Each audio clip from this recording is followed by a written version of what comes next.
बेटी लापता थी, वो बिना बताए चली गई थी। हम सत्संग में गए थे, तो बिना बताए चली गई थी, क्योंकि वो मुस्लिम युक्ति के इन्फ्लुएंस में थी। बस वो उनको लगता था कि इससे बड़ा कोई वो नहीं है, जैसा उनको सिखाया जा रहा था वो वैसे ही सही है। ये पीड़ा है उस पिता की जिसकी 2 होनहार बेटियां आगरा में चल रहे एक अंतर्राष्ट्रीय मतांतरण गैंग का शिकार बन चुकी थीं। ये कोई फिल्म की पटकथा नहीं, ये हिंदू पिता का क्रंदन है। आगरा में उनकी दोनों बेटियां इस्लामी ब्रेन वॉश मशीन में झोंक दी गई। ये सिर्फ आगरा की 2 बहनों की कहानी नहीं है, ये चेतावनी है हर उस माँ बाप के लिए जो सोचते हैं कि सनातन की शिक्षा देना उतना भी महत्वपूर्ण नहीं।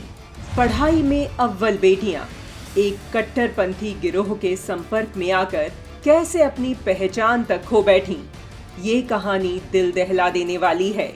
आगरा की 2 सगी बहनों को मुस्लिम मतांतरण गैंग ने फुसलाकर न सिर्फ इस्लाम कबूल करवाया, अपितु उनके निकाह तक के कागज तैयार हो चुके थे।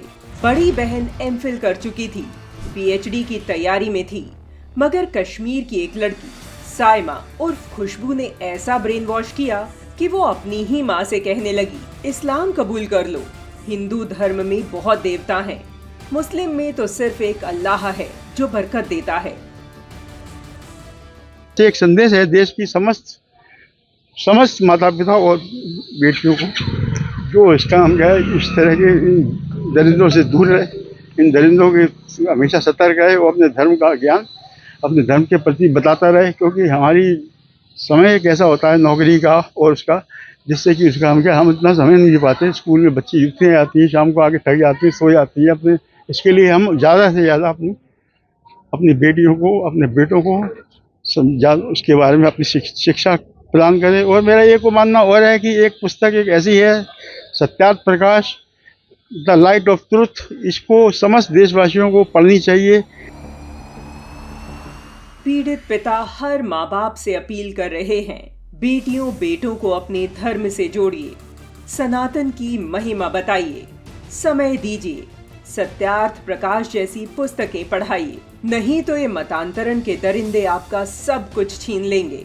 पिता ने बताया कि कैसे साल 2021 से ही यह गिरोह सक्रिय था। उनकी बड़ी बेटी को कश्मीर ले जाकर निकाह कराने की कोशिश हुई, मगर सौभाग्यवश भूस्खलन के कारण वह प्रयास विफल रहा। मगर शिकार तब तक फंस चुका था। 4 साल तक बड़ी बेटी गैंग के संपर्क में रही और अंततः छोटी को भी घसीट ले गई।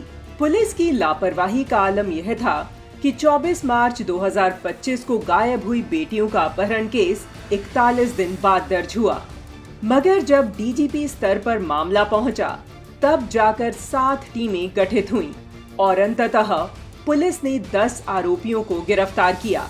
गिरफ्तार अभियुक्तों में वे भी हैं जो कभी हिंदू थे, मगर मतांतरण का शिकार होकर इस जिहादी मुहिम का हिस्सा बन गए। गिरफ्तार हुए आरोपियों में कोलकाता का शेखर रॉय उर्फ हसन अली, गोवा की आयशा उर्फ एसबी कृष्णा, आगरा का रहमान कुरैशी, मुजफ्फरनगर का अबू तालिब, देहरादून का अबुर रहमान और जयपुर का मोहम्मद अली व जुनैद कुरैशी शामिल हैं।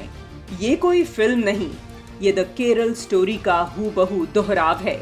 आज दोनों बहनें पुलिस कस्टडी में हैं, काउंसलिंग जारी है, मगर ब्रेन वॉश की गहराई इतनी है कि पुनः सामान्य होने में लंबा समय लगेगा।